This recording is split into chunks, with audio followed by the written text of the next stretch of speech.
중국이 몇 년 전부터 진행해 오던 유명인들을 중국에 초대해서 중국 찬양하는 영상 찍게 만들기 가 빛을 발하기 시작했습니다. 이젠 중국이 전 세계 인플루언서를 중국에 초대해 중국을 찬양하게 만들고 있다는 사실은 비밀도 아닌데요.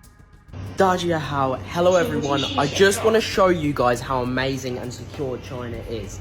Look, right now I'm in a shop where no one is working, no one is inside here. 처음에는 노골적으로 진행하던 작전이었지만 이제는 이러한 프로파간다 영상에 선동당한 인플루언서들이 자기 의지로 직접 중국에 가서 중국을 찬양하기 시작했습니다. 물론 중국에도 아름다운 곳은 존재합니다. 세계인이 중국을 욕했다고 하더라도 중국에는 여전히 아름다운 관광지들이 있는 것은 사실입니다.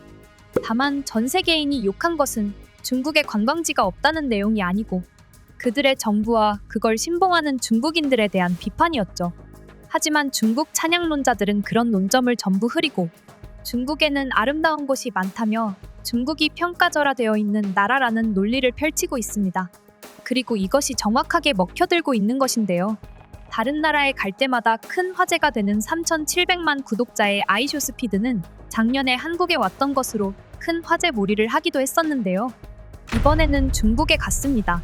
아이쇼스피드는 원래 중국에 갈 생각이 전혀 없는 사람이었고 평소에 중국에 대해 좋게 생각하지 않는 유튜버였는데요.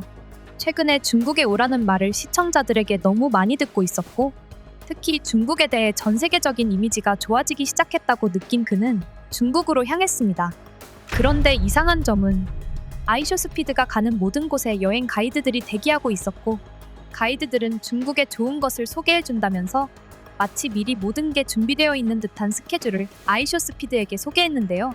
아이쇼스피드는 중국에 대해 나쁜 것을 아무것도 보지 못하고 정해진 길만 따라가며 중국의 돈 많고 깔끔한 모습만 볼 수 있게 스케줄이 짜졌습니다. 또한 그는 중국에서 테슬라 킬러로 불리우는 중국산 자율주행을 타는 모습을 보여주며 중국에 대한 좋은 면들을 계속 보여주는 방송을 하고 갔습니다. 하지만 이 차는 문제가 정말 많은 차입니다. 자율주행이 거의 불가능한 수준으로 위험하다고 알려진 차인데요.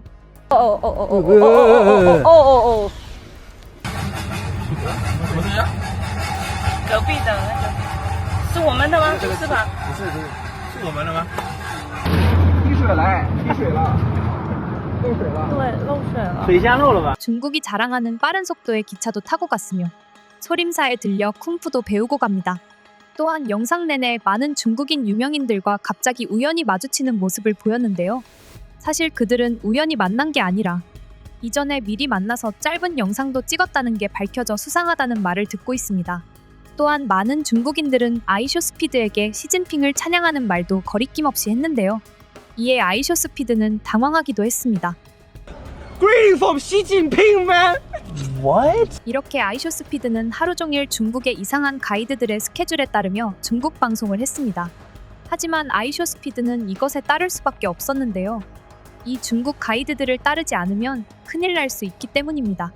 여기 중국의 가이드 없이 중국에 대한 영상을 찍던 어느 인플루언서에게 닥친 일을 보시면 그가 가이드를 따를 수밖에 없던 이유를 이해하실 수도 있겠습니다. Yeah.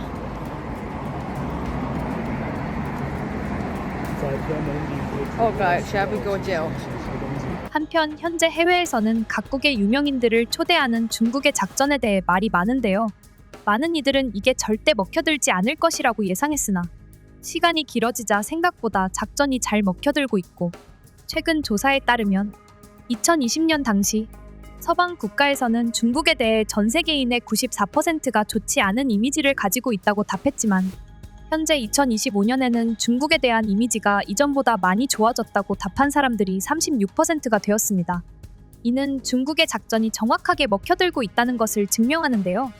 몇 달 전에 있던 하얼빈 아시안게임부터 시작해 정말 많은 인플루언서들의 영상이 중국을 찬양했습니다. 참고로 저 안 기자는 중국에게 어떠한 제안을 받더라도 절대로 중국 찬양하는 영상은 만들지 않을 것이니 걱정하지 마시기 바랍니다. 저는 절대로 넘어가지 않습니다. 저를 지지해 주신다면 구독을 꼭 한번 눌러주세요.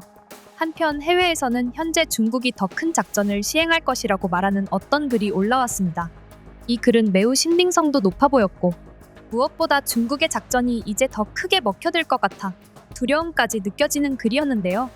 정말 웬만한 공포 영화보다 무섭게 들렸던 해당 글의 내용은 이러했습니다.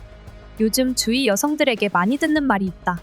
이 말은 정말 신기하면서 동시에 소름이 돋을 정도인데 그 말은 바로 중국에 여행 가고 싶다는 말이다. 우리나라에서는 중국에 가고 싶다는 말을 누군가 할 수 있다는 것 자체를 몇 년 전까지만 해도 상상조차 불가능한 일이었다. 하지만 그런 말이 자주 들리기 시작했다. SNS에서는 중국이 얼마나 아름답고 특히 여성들에게 얼마나 값싼 외모관리 서비스를 지원하는지에 대해 광고하는 영상이 수도 없이 올라오고 있다. 일반 사람들은 이러한 무분별한 컨텐츠에 대한 경각심이 전혀 없다. 특히 내가 좋아하는 인플루언서가 중국을 좋다고 말하면 그걸 그대로 믿어버릴 수밖에 없는 것이다. 21세기의 인플루언서들의 힘은 너무나도 강하다. 인플루언서들이 방송국 뉴스보다 강하다면 믿을 수 있겠는가? 중국 정부가 대대적으로 인플루언서를 자국으로 초청해 중국을 찬양하게 만들고 있는데 이는 아주 무서운 점이다. 가장 무서운 점은 누구도 그것을 막을 수 없다는 것이다. 국가 차원에서 인플루언서를 초대해 여행을 오게 만드는 것은 불법적인 일이 아니기 때문이다. 하지만 인플루언서들이 중국에 가서 하는 말들을 보면 거의 불법적으로 보이는 수준의 거짓이 존재한다. 그 거짓 중 하나는 이것이다. 중국이 마치 여성들에게 가장 안전한 나라처럼 묘사된다는 점이다. 어떤 인플루언서들은 밤늦게 혼자 돌아다녀도 무섭지 않았다 고 말하고 치안이 너무 좋아서 오히려 한국보다 더 편했다 고까지 한다. 물론 그들의 여행은 대부분 가이드가 동행하고 정해진 경로를 벗어나지 않는 구조다. 감시가 철저한 환경 속에서 일정한 틀 안에서만 움직이니 당연히 문제가 생길 일이 없는 것이다. 하지만 그런 특수한 상황을 일반화시키며 중국은 안전하다고 단언하는 건 여행을 계획하는 사람들에게 잘못된 판단 기준을 심어준다. 그리고 무엇보다 중국 내에서 실제로 자행되는 여성 대상 범죄나 검열, 인권 억압 같은 이슈는 단 한마디도 언급되지 않는다. 또 다른 거짓은 중국의 미용 시술이 마치 모두 합법적이고 안전한 수준에서 이뤄진다는 인상이다. 많은 영상에서 사람들이 몇만 원으로 얼굴을 바꾸고 피부를 정리하고 눈을 키웠다는 말을 한다. 병원은 깔끔하고 친절하며 시술은 빠르고 효과적이라는 후기도 많다. 하지만 그 영상들에선 결코 말해주지 않는 것들이 있다. 어떤 병원이 실제로 인증받은 의료기관인지, 시술 후 부작용에 대한 대응이 얼마나 체계적인지, 언어가 통하지 않는 상황에서 문제가 생기면 누가 책임질 것인지에 대한 정보는 거의 없다. 이건 단순히 의료 정보의 누락이 아니라 생명과 직결된 문제를 싼 가격이라는 포장으로 가려버리는 위험한 서사다. 세 번째 거짓은 중국이 요즘 문화적으로 되게 세련되어졌다는 말이다. SNS에는 젊은이들이 북경이나 상하이에서 찍은 트렌디한 거리, 카페, 전시회 사진이 넘쳐난다. 한국에서 보기 힘든 크기나 스타일을 자랑하며 마치 중국이 문화의 최첨단에 있는 것처럼 보여준다. 그러나 그 이미지들은 철저하게 선택되고 편집된 장면일 뿐이다. 실제로는 도시 외곽이나 지방으로 조금만 벗어나면 여전히 낙후된 인프라, 강한 지역 격차, 외국인과 외지인에 대한 차별적인 시선이 존재한다. 무엇보다 중국 내에서 표현의 자유는 철저히 통제되고 있다.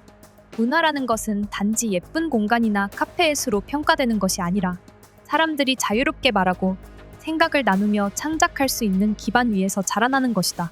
그런 점에서 중국의 세련됨은 그저 표면적일 뿐이며 그 안에는 여전히 강력한 통제가 자리 잡고 있다. 네 번째 거짓은 중국이 경제적으로 다시 뜨고 있다는 인식이다. 인플루언서나 몇몇 유튜브 영상에서는 중국이 다시 돈을 벌고 무역이 활발하고 젊은 창업가들이 넘쳐난다는 식의 이야기가 들린다. 한국은 정체되어 있는데 중국은 뭔가 살아있는 느낌이다. 라고 말하는 사람들도 있다. 물론 중국은 여전히 세계에서 가장 큰 생산기지이고 내수 시장도 방대하다. 그러나 실제로는 부동산 위기, 청년 실업, 강제 규제로 인한 기업 환경 악화 등 구조적인 문제들이 심각하게 누적되고 있는 중이다. 특히 청년 실업률이 20%를 넘어가며 대학을 졸업하고도 몇 년간 일을 구하지 못하는 젊은이들이 넘쳐나고 있다. 그런데 이런 현실은 SNS 영상 속 어디에도 담기지 않는다. 오히려 쇼핑몰, 스타트업 사무실, 번화가만 보여주며 활기찬 도시의 모습만 반복적으로 부각된다. 그래서 사람들은 점점 중국이 다시 부흥하고 있다는 착각에 빠지게 된다. 다섯 번째, 그리고 아마도 가장 근본적인 거짓은 이런 모든 콘텐츠가 자발적인 개인의 경험처럼 포장된다는 점이다. 사람들은 그것이 마치 한 인플루언서의 솔직한 후기, 우연한 여행의 기록인 줄 안다. 그러나 많은 경우 이들은 중국의 정부기관, 여행사 혹은 관련 마케팅 대행사로부터 직접 초청을 받는다. 비행기 티켓, 고급 호텔 숙박, 전용 가이드, 미용 시술 등 다양한 혜택이 무상으로 제공되며 콘텐츠 제작을 요청받는다. 심지어 사전에 전달되는 가이드라인이 존재하기도 한다. 정치적인 이야기는 금지, 촬영 가능한 구역만 이동, 비교 발언은 삼가달라는 식의 요청이다. 이 모든 과정을 경험한 뒤 만들어진 콘텐츠를 진짜 후기로 받아들이는 것은 말 그대로 현실과 가상의 경계를 무너뜨리는 것이다. 이제는 의도적인 조작이 아니라 그 조작된 서사를 사람들이 진짜라고 믿는 단계까지 와버렸다. 그래서 더 무섭다. 사람들은 말한다. 뭐 어때? 그냥 싸고 재밌으면 되는 거 아니야? 이렇게까지 예민하게 반응할 필요는 없지 않아? 그러나 바로 그 태도가 이 모든 심리전의 최종 목표다. 생각하지 않게 만들고, 질문하지 않게 만들고, 의심하지 않게 만드는 것. 그렇게 되면 결국 남는 건 좋은 이미지뿐이다. 그리고 그 이미지를 만든 사람은 중국이 아니라 우리다. 우리가 소비하고 퍼뜨리고 모방하면서 만들어낸다. 아무도 강요하지 않았지만 모두가 자발적으로 재생하고 좋아요를 누른다. 이쯤 되면 분명히 말할 수 있다. 이건 단순한 여행 트렌드가 아니다. 국가 이미지 세탁을 위한 전략적인 흐름이고 그 안에 개인의 감상은 정교하게 조율된 악보처럼 배치되어 있다. 우리가 봐야 할 것은 그 사람이 뭐라고 말했는가가 아니라 왜 그 말을 하게 되었는가. 그리고 그 말을 듣고 우리는 왜 믿고 싶어졌는가이다. 사람들은 진실보다 보고 싶은 진실을 선택하고 현실보다 기분 좋은 거짓을 믿고 싶어한다. 중국은 그 점을 누구보다도 잘 알고 있다. 그리고 지금 그 약점을 정확히 찌르고 있다. 라는 글이었습니다. 정말 이걸 어떻게 해야 할지 모르겠습니다. 하지만 저는 확실히 말씀드리겠습니다. 제가 구독자가 아주 많은 인플루언서는 아니지만 만약 중국에게 이런 컨텐츠를 그만 만들라는 지시를 받거나 중국에 대해 찬양하라는 말을 듣더라도 저는 절대로 그것에 순응하지 않도록 하겠습니다. 제 컨텐츠가 중국 찬양 컨텐츠보다 더 많이 알려질 수 있게 구독과 좋아요를 꼭 눌러서 지지해 주시면 감사드리겠습니다. 그럼 지금까지 뉴스품의 안기자였습니다. 감사합니다.